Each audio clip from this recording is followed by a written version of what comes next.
guys, if you're unwilling to buy Dior now, whether that's because of pricing issues or because of the recent Dior controversies, here are my top picks on alternative brands that give that Dior vibe. So the first bag I want to talk about is obviously the book tote, since this is the bag that's allegedly being made for around $50 to $100. And honestly, with this new Miss Dior tote that just came out like a few days ago, I can definitely see why it was only $100. Like, it looks so cheap, especially compared to like other kinds of Dior book totes that have way more embroidery on them. In any case, I have two brands that I feel like have that same shape of the bag as well as this unique embroidery finish. The first brand is Furla. So Furla is a mid-luxury brand, I would say. They are a couple $100s at most, and they have tons of designs that have unique embroidery patterns. It has a similar facade and shape to the bag, and I just definitely would recommend getting one of the Furla book totes. So they're called a Furla Opportunity Tote Bag, and they come in a variety of sizes. The thing that I love the most about these bags is that the smaller sizes do come with a crossbody strap, so they're really comfortable to wear. And to be honest, I prefer these bags over the book tote just because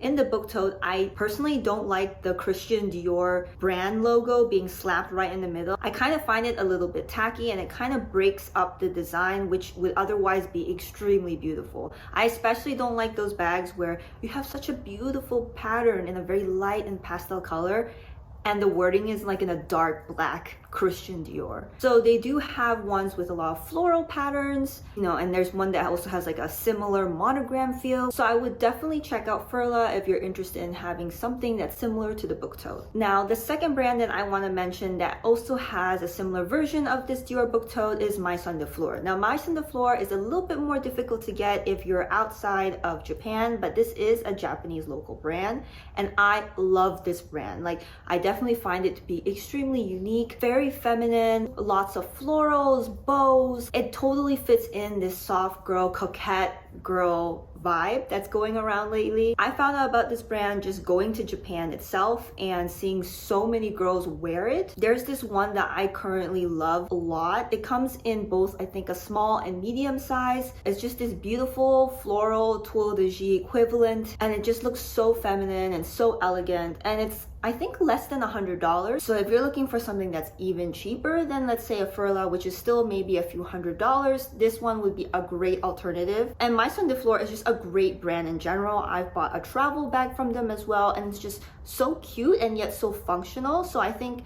they've done a really good job marrying the two things together of having form and function combined. Now, moving on, if you're interested in getting something related to the Lady Dior, my favorite brand that has a similar vibe to this bag is Randa. So Randa is a Japanese brand once again, and they are kind of known for their shoes. Their shoes are so beautiful. They have a ton of floral patterns and ribbons and lace. So if you go to like a regular department store like Lumine in Japan, or if you were to buy it online, they have so much selection, and they have this one particular bag that really mimics the Lady Dior. It has a top handle, it's squarish, it has a little charm. Not all of the bags that I've mentioned do not claim to be Dior. I think that's separate. Like, that would be considered a fake. These are more of like Dior inspired bags that if you like the silhouette, you should get, and they aren't claiming to be Dior in any way. So it's called the Randa two-way quilting bag, and I just think it's beautiful. It has that kind of reminiscent of the jacquard pattern, and it also has this charm that I think is just super beautiful. It kind of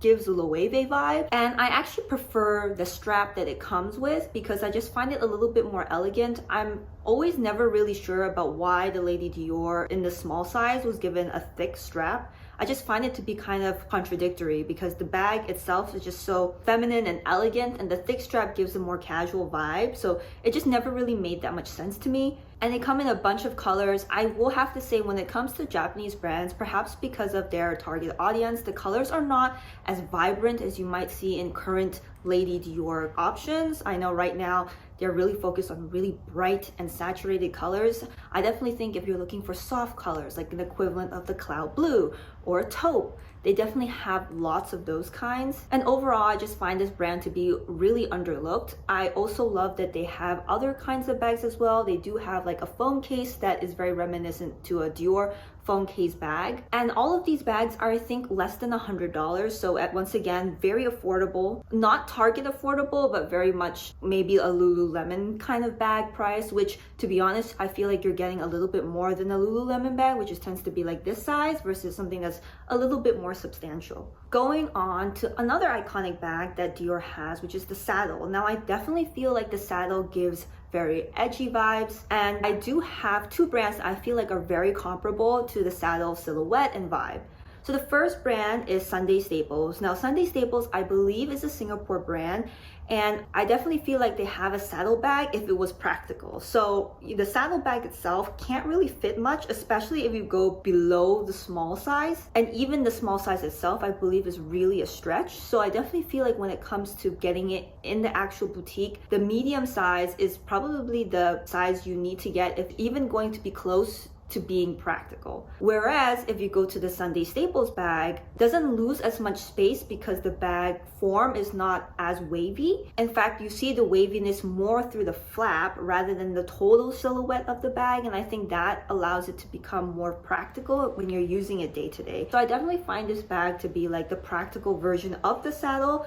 It's in a way more affordable price, and it comes in a ton of different colors. In fact, I think it's so popular that it's sold out right now online, so definitely just keep a lookout on the website. It also comes in a ton of different sizes, so I actually really like this bag alternative. The second one is something that's a little bit more universally accessible, which is the Polène Tonka. So I definitely feel like the Polène Tonka is not talked about that much, though it definitely gives the same silhouette or vibe as the Dior bag. It has this waviness, it has some sort of texture with the folding of the leather on the side, and I believe they revamped this bag, so now you can use it both as a crossbody and as a shoulder bag. So I definitely think it has that versatility there that the saddle also has, because the saddle now also comes with two straps. And like the Sunday Staples one, I definitely think that the Tonka is way more practical than the saddle itself. Now, the last bag that I really want to be talking about is the Book Tote leather version. So knowing that the Book Tote is the bag that has the most controversy right now, there is a new version of the Book Tote that comes in all leather, and a brand that I think that matches this kind of style very nicely is Charles & Keith. Now, Charles & Keith is another Singaporean owned brand, and they do a lot of bags. They were traditionally a shoe company, but I think they ventured a lot into bags, and they have a ton of designs that not just mimic Dior, but like Louis Vuitton and Chanel. So I definitely think you can get like nice silhouettes and designs for much cheaper. Charles & Keith is very much like a less than $100 kind of brand, and so I definitely think if you're someone who's like playing with your design and your style, and if you're someone who's like trying to see if you like certain kinds of styles, like